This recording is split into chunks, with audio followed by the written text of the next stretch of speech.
રાજકોટ જિલ્લાના જસદણ તાલુકાના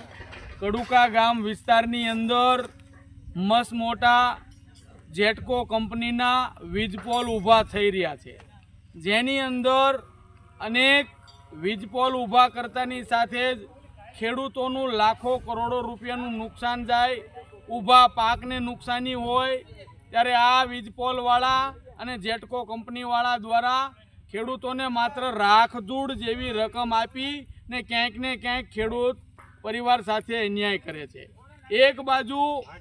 ખેડૂતોને પૂરતું નોલેજ ન હોય અને એની પાસે સહી સિક્કા કરાવી લેતા હોય, બીજા નંબરમાં જ્યારે વીજપોલ ઊભા કરવામાં આવે ત્યારે એના કોન્ટ્રાક્ટરો મારફતે આ લોકોને પોલીસની ધમકી આપે અને એના કોન્ટ્રાક્ટરો ગુંડા જેવું વર્તન કરે અને ખેડૂતને દબાવવામાં આવે। તો પહેલાં તો મીડિયાના માધ્યમથી અમે સરકારને ખેડૂત વતી સીધું સ્પષ્ટતા કરી છે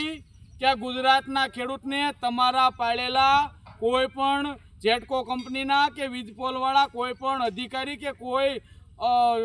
વિસ્તારવાળા ખેડૂતોને ધાક ધમકી આપીને ધરાહાર કામ ન કરે। બીજું, સરકારી ધારાધોરણ પ્રમાણે ખેડૂતોને લાખો રૂપિયાનું નુકસાન જતું હોય તો સર્વે કરીને પૂરતે પૂરતું એની ખેડૂતની મંજૂરી હોય તો એને વળતર ચૂકવી અને ત્યાર પછી જ આ મોટા જેટકો કંપનીના વીજપોલ ને વીજ ટાવર ઊભા કરવામાં આવે। ક્યાંક ને ક્યાંક ખેડૂતો સાથે અન્યાય થાય, ખેડૂતને પૂછ્યા વગર ખેડૂતના ખેતરની અંદર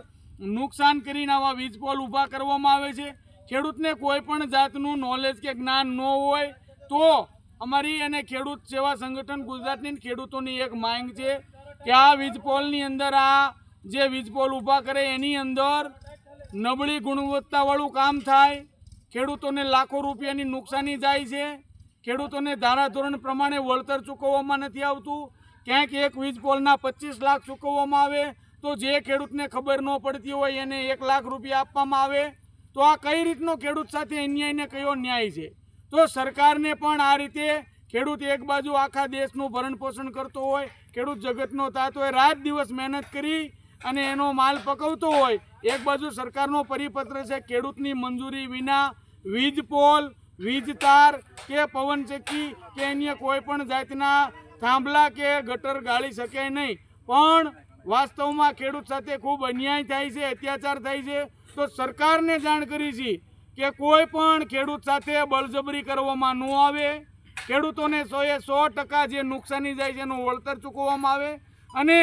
આ ખેડૂત જે એના અત્યારે કોન્ટ્રાક્ટરો જેટકો કંપનીના છે ખેડૂત સાથે ગેરવર્તન કરશે તો કાયદેસરની કાર્યવાહી કરશું, કારણ કે ખેડૂત સાથે આ લોકો ગુંડા જેવું વર્તન કરે છે, ખેડૂતને હેરાન કરે છે, એ બિલકુલ ચલાવી લેવામાં નહીં આવે।